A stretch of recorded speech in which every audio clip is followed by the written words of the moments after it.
I think there are better ways to build software, and we are coming to the table with those conversations. Sarah came in and immediately took a lot of things off of my plate. Things are better with people in the seats executing with their own, with their own flair and their own flavor.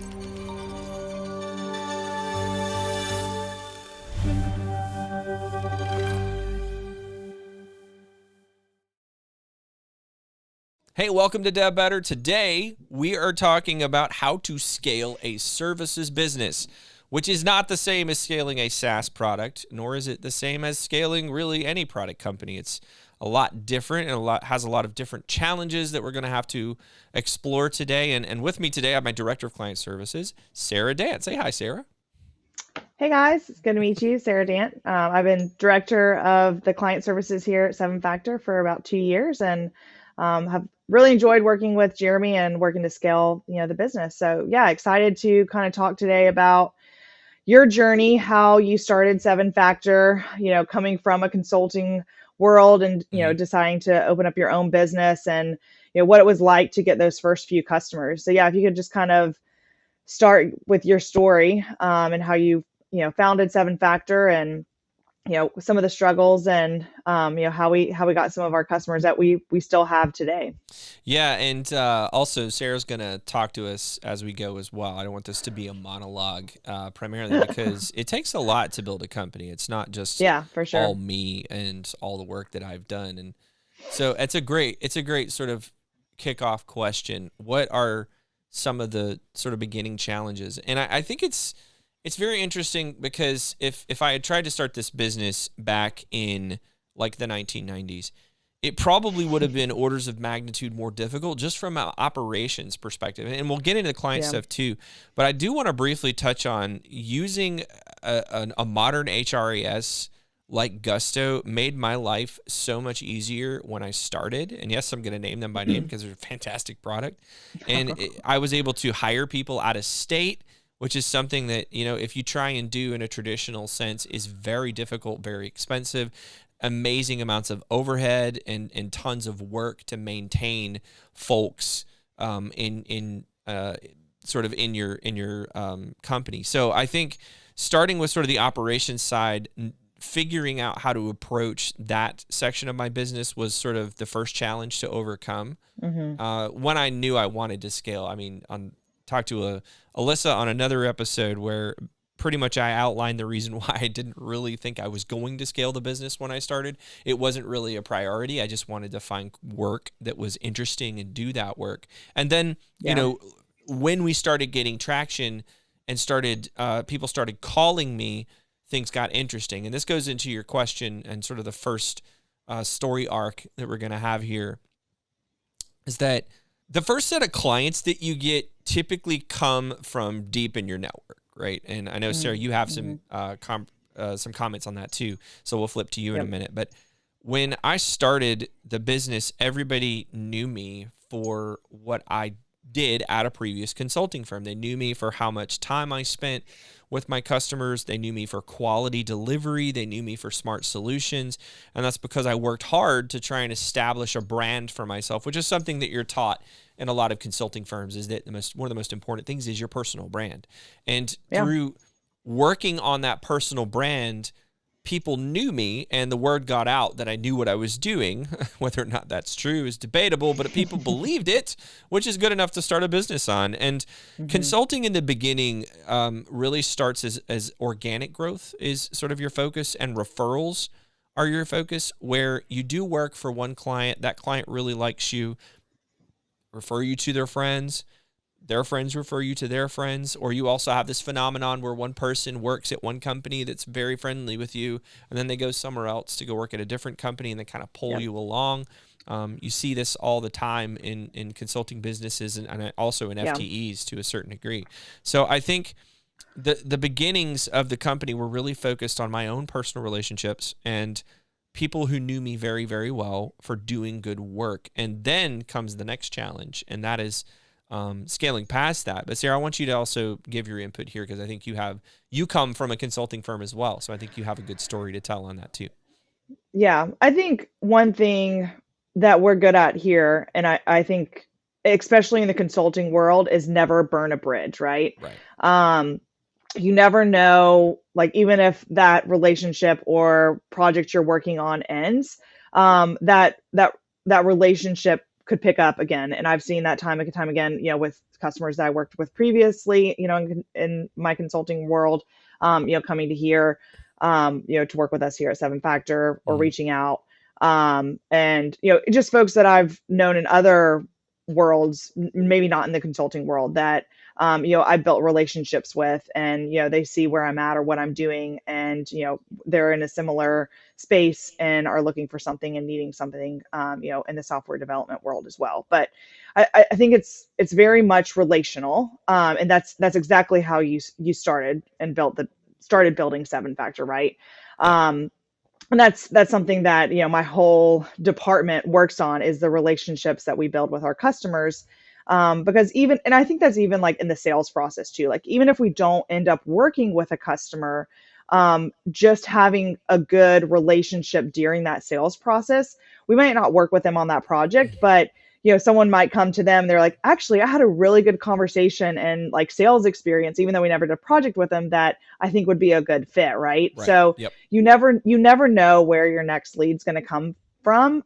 So you always, want to be a good human, and make good relationships. And again, never burn a bridge, right? 100%. Yeah. So yeah, I think that's what's helped me be very successful, is the people person that I am, has helped me, in building those really important relationships, and partnerships that we've started building out here at Seven Factor as well, since my duration here. So, Jeremy, when you started Seven Factor, you're wearing all the hats, right? You're the CEO, you're managing all the sales, you're making sure managing deliveries as well. Mm. So, at what point did you realize that you couldn't scale Seven Factor on your own? Yeah, that's a fantastic question. And really one of the turning points of the company, I think. It took two burnouts before I realized that I should not try to do this by myself. Yeah. And I think over the course of a couple of years there at the end, when we grew by like 156% or something crazy like that, I recognized that continuing down this path is going to end in a very bad place for my mental health. And Mm-hmm. also, we would not be able to continue to grow, which was Yeah. something that we wanted to do.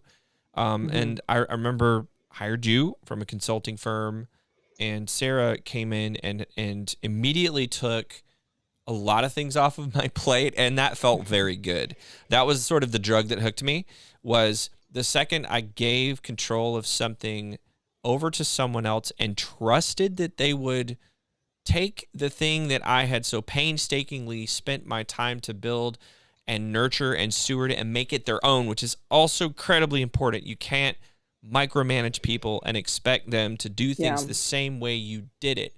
You want Yep. to empower those people to solve problems with their own brains, and they're not Yeah. clones of you as the founder. So if anyone out there is listening to this, don't expect those people that you delegate to do things exactly the same way that you did. You want to enforce some baselines, and you want to enforce your DNA to make sure that people aren't just totally taking the company into a giant left turn, but you Yeah. also can't hold on to those things that and those ways that you did it, because that's stifling that individual's growth, which, Sarah came in and took a lot of things off my plate. That felt really good. Alyssa had already been put in place to own a lot of the marketing stuff, and she was on, again, our previous episode where we talked about sort of my story as an entrepreneur. And Alyssa's scalability of our marketing business started synergizing, to use the consulting word, with what Sarah was doing, and we created this symphony and this harmony of Sarah and Alyssa can talk to one another now and figure out how to go to market and to approach the problem that Mm-hmm. we solved with that entire organization, which is our contacts had pretty much run out. We had organically grown to the size that we were going to be Yeah. at that moment. We weren't going out and finding new leads. We were sitting on the leads that we had and taking orders and continue to expand in the clients that we had, which, by the way, this is a strategy. It's a great strategy. People use this all the time, where they don't go out and look for, cold leads or do cold calls or anything like that, which we don't do cold calls. But having Alyssa and you stood up together was a fantastic thing, because it took a lot of the operations, business, and the client satisfaction, the CSAT stuff, it took it off of my shoulders. And honestly, that was one of the biggest psychological drains that I had to deal with. Was clients are hard. They're very, very hard. And to think that I could do that on my own was slightly foolish, especially with the idea of continuing to grow. And I'll talk about my third leg on the stool, Alan, in a moment. But I certainly, saw the need to find others to come in and take pieces away from me that I had just had a hard time keeping my hands on. And could I have kept that to myself? Sure. Would that be a good idea? Absolutely not. No. That's not the right thing for the company. Recognizing, and this is a hard lesson that I had to learn, recognizing when you're out over your skis, which is a fun saying, or you're in over your head, or whatever your favorite anecdote is. Recognizing that takes a lot of mental capacity and a lot of thought and introspection, which is something a lot of people have trouble with. So I was lucky enough to have people in my network like Sarah and Alan and Alyssa and mentors and people that I talk to a lot to tell me that, you probably should let other people take portions of your business. And I'll tell the story. I remember when both you and Alyssa told me that I needed to promote Alan, and that was kind of the hardest piece for me. But but in essence, that was the core, is finding folks that knew what I wanted and that respect that center of who we are and what I spent my time creating, but also putting their own spin on it and putting their own flair and becoming their own leader and their own version of who I expected to sit in that seat, was how we were able to get over that next hump and start looking towards the future of scaling the business from a client perspective and also from a personnel perspective. Yeah. And I think you also, by putting people in those seats and giving myself, Alyssa, Allen, the ability to grow and kind of change the business a little bit, that gives us buy-in, right? Sure. Like that gave us way more buy-in to the company and ownership of our own little pieces of the business. So it's not just Jeremy wanting 7Factor to succeed 100%. By putting people in those leadership positions, you're not alone, like fighting the battle. You have folks that you can rely on, and that are going to get in the trenches with you and make sure the business succeeds to the best of its abilities, right? Yeah, and knowing that you and Alan and Alyssa were fighting alongside of me is another totally different thing that I'd never experienced before.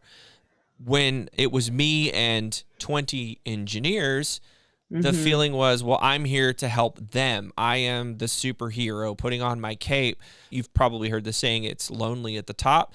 It is. I can tell you, it's difficult running a company when you can't be completely candid to everyone all of the time. It's a mistake to run your company that way. At least I think that it's tough to say all the things you're feeling. You might make someone mad or regret it later, because you want that healthy professional relationship to live across your senior leadership team. And you want to be respected as the head of the crew, as the captain of the ship. I don't want people to think I'm an idiot or I don't know what I'm doing, despite the fact that I say that all the time. I think it's important to work hard to win the respect of those leaders and do everything in your power to show that you can make those hard decisions. Yeah. And that in tandem with, when you do that, people will follow you and say, yeah, I'm good. I'm going to fight alongside you because I respect you. And I'm not perfect at this. I'll be the first to admit. But I know last year was a crucible for yourself, for me, for really the whole team to understand how we can continue to sharpen our saw and get better as we move into this next year, which we've already seen a lot of Yeah. really awesome things happened this year just from the team learning from last year and taking a break. Everybody really needed a break. This video is sponsored by us. To continue our mission of providing valuable educational resources to current and future software engineers and tech professionals, we've officially launched the Dev Better newsletter. Our monthly newsletter will bring highlights of the tech industry right to your inbox at the end of every month. Within each Dev Better newsletter, you'll find the top tech news stories, job postings that we believe are worth your time, and more importantly, development tips for your ever-growing knowledge base. If you think this is something you'd read, we've left a link in the description for you to subscribe for free. Now let's get back to the video. So once you got this leadership team in place, what were some of the major improvements that you saw, that I know there was some concern, right? Of like you were managing everything, and you mentioned before, like you had, 2 burnouts before you realized you needed help, right? So once you put all of us in place, like what were some of the improvements? Yeah. What has made you feel like you're setting your team up to be scalable this year? Yeah, I think a lot of things I didn't expect, which is good. I Yeah. expected, and this is foolish of me, but it's, again, bearing all, right? I expected things to continue to run as they had in the past. I didn't expect them to get better. And that was kind of the foolish thing for me. And again, just blinders, right? And, if you entrepreneurs that are out there probably felt this before, where you're just like, well, this is how things have always been. I can't see past where I'm at to see how it could get any better because I've done all of the work to create this thing. I've built this house on my own. So I don't know how I could make the fixtures any better. I built them myself with my own 2 hands.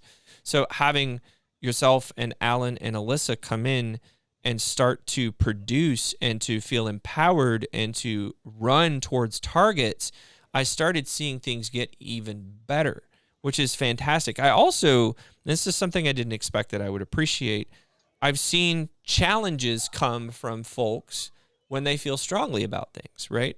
And that's really good and healthy for your business. I don't rule this company with an iron fist. If I feel very strongly about something, I'll override people, but it's rare that you'll find me sitting there saying, well, look, we've always done it this way, so we're going to do it that way. I remember when I hired Alan, I told him, I'm like, and I told this to every engineer that joined us during that time, we have a saying at 7 Factor, if it sucks, we're going to stop doing it.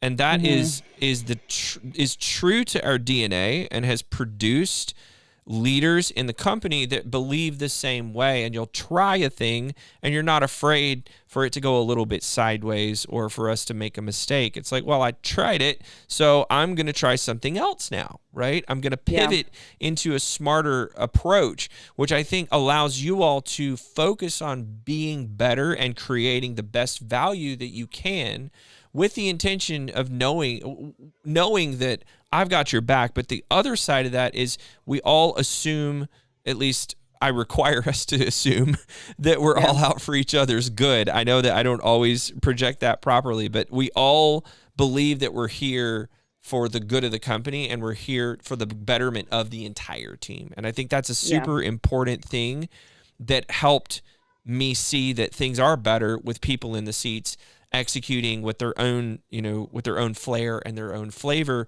again, within this guidelines and this framework that is 7 Factor as a company. Yeah, no, absolutely. And I want to quickly jump in and talk about the Allen story, because we talked about that on the previous question, but I want to hit that before I lose it. So Allen was the hardest of the 3. And this is a great lesson for folks that are that were in potentially my same position. Alan was the hardest because Alan was me handing over the core of what I created. I'm a developer. I'm an engineer. Been an engineer my whole life, right?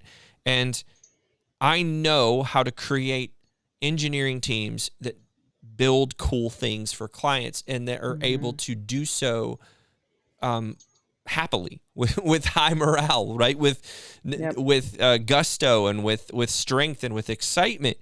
And that being the core piece of what 7 Factor was about, it was the hardest for me to look at Alan and say, all right, dude, now you have got the one thing that I am the proudest of. Not to say I'm not proud of what Sarah's doing or what Alyssa's doing. I am. But that's the thing I spent all my days obsessing Yeah. over. And to me, that was the hardest transition, the one I kind of sandbagged a little bit. I remember you told me, Sarah, you're like, dude, just freaking do it. Yeah. just stop. Like, put him in Yeah. the seat. He's the right Well, I guy. mean, Just do it. it's the heart of Seven Factor, right? Like that Yeah. is our product. That I get it. That's your baby, right? Right. That is what Seven Factor is our engineers, and giving that over. Um, I mean, yeah, I'm sure that was the hardest piece of the pie to divvy out. It absolutely was, but when I did it, I saw Alan start doing things that I had tried to do for 2 years, and I'm Yeah. like, okay, I'm Yeah. sold. That was the right decision. Yep. Well, a fresh set of eyes, right? I always think, especially when you're, in a rut, or, you've done something one way for forever, having someone else's opinion, or, a fresh set of eyes and on the problem, you can come up with a different solution. Sure. And, you always come to the table with great ideas. But you're one person, right? You can't deliver on all of the great ideas. You have to have a team that can jump in and take those ideas and make them come to fruition, right? Right. And that's the key of the entire answer.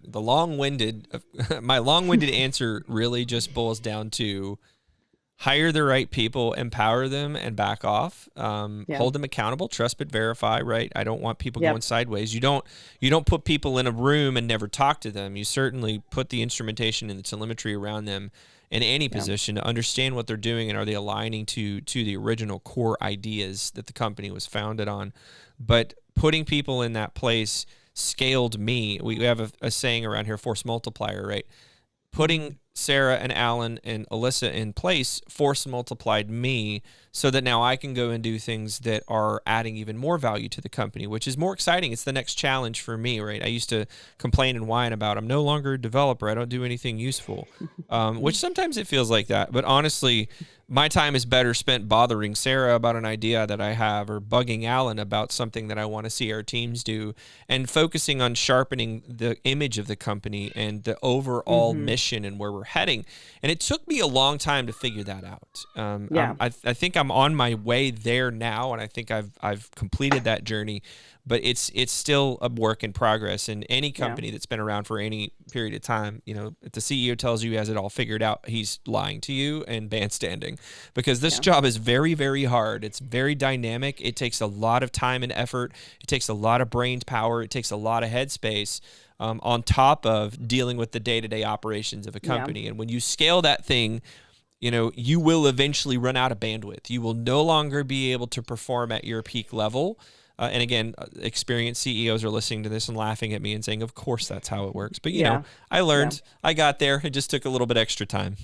Yeah. Well, everyone has to go through that. It's the growing pains of a company, right? From a For sure. startup to, the small business that we are today, right? But awesome. So we've kind of talked through, growing and scaling your team Mhm. internally. And I kind of want to shift gears and talk through, we talked about kind of, the start of Seven Factor, how you brought on some of your first customers, how you Yeah. scaled the business on your own. Now that we have a scalable team and, we're looking to grow Seven Factor in the next, 2 to 5 years, let's talk through some strategies of, how are we growing and scaling with our customers, and bringing in net new clients. Yeah, I think, and you'll probably have a lot to say about this too. I think that the key piece for the next step for us is to focus on what we're good at and to attract folks out there that see why we're different. Obviously, that sounds like ridiculously simple, right? Yeah, yeah, Build a differentiator and market it. It's actually very difficult in the consulting services space to differentiate yourself. yeah.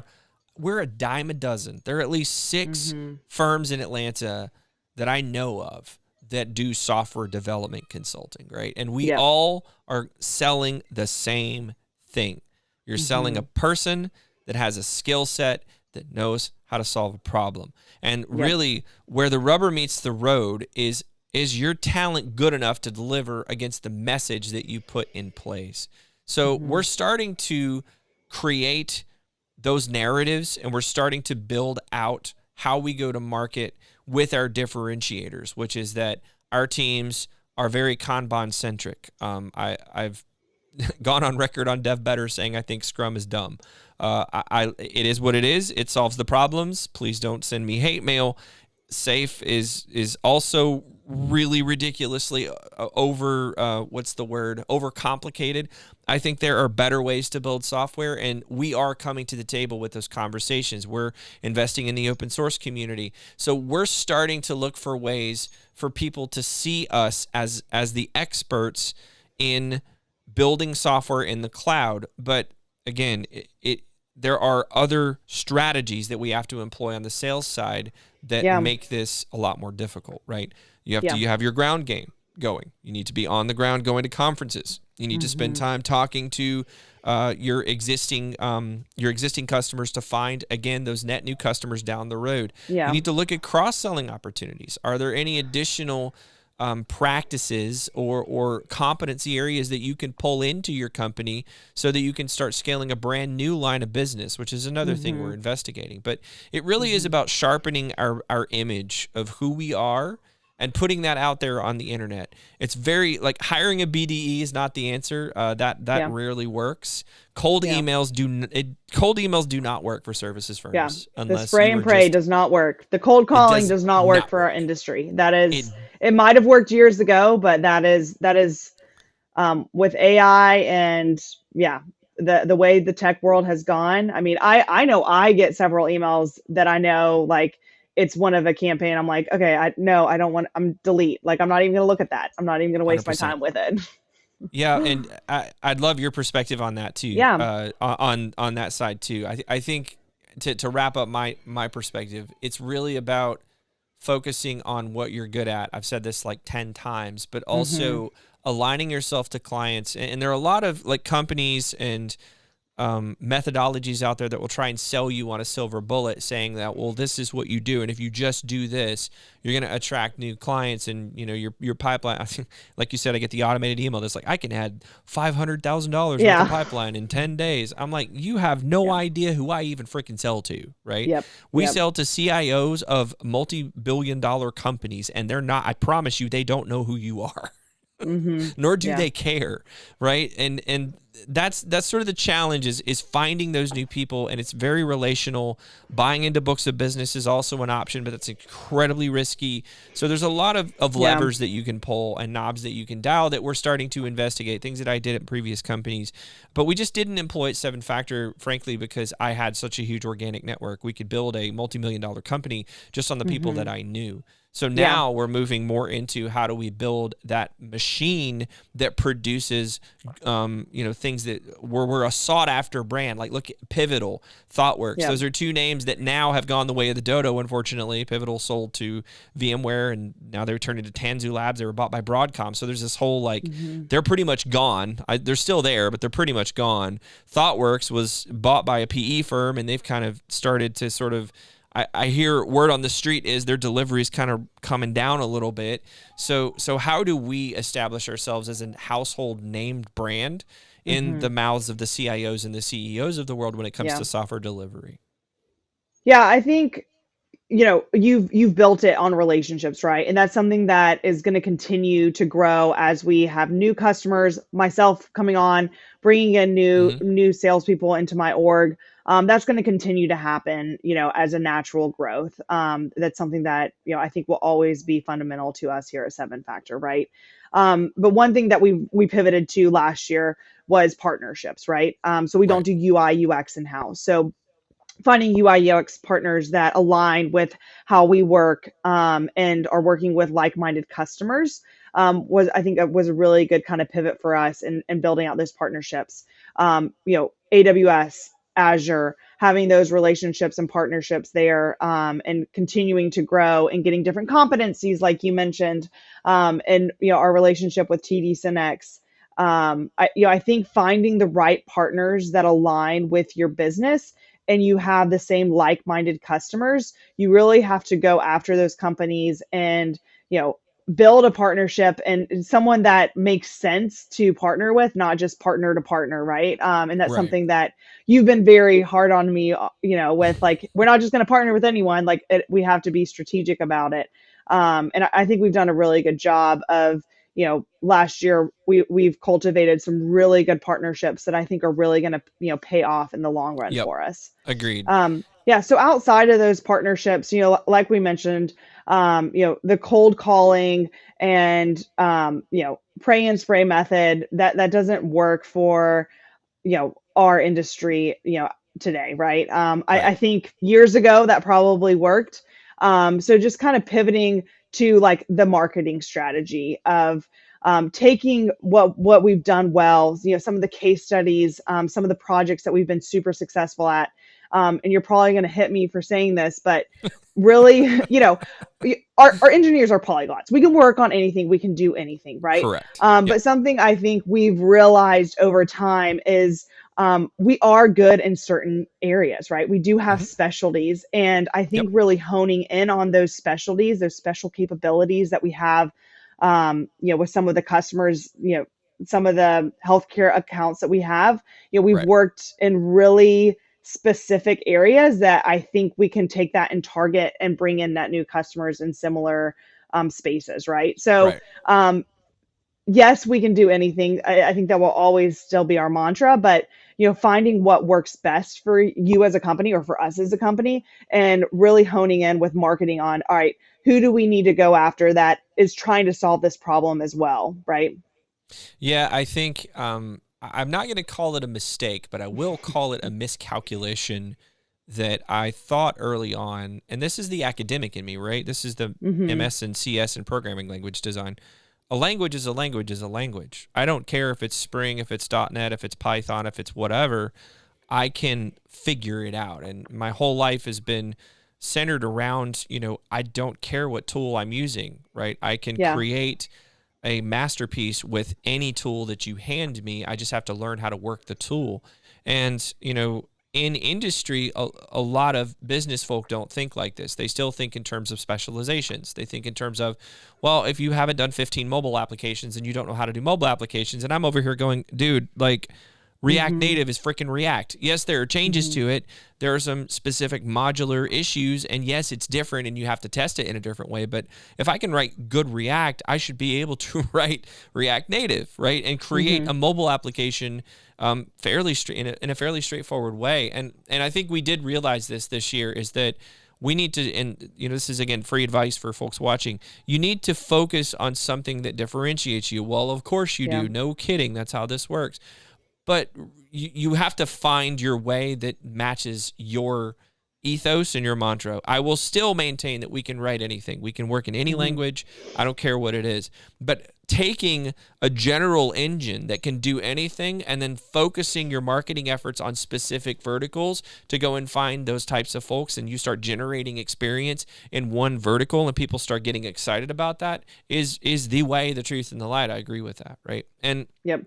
for example, going to like open source and focusing on some open source libraries that we focused on is another proof of that. Is that, look, we're really good at IoT. We know IoT super well. We understand it. We built lots of really awesome things in the IoT space. Could we go out and build a dashboard for an executive at a giant retail company? Absolutely. That's like very, very easy. If anything, that's like 100 times simpler than some of the more difficult work that we've done.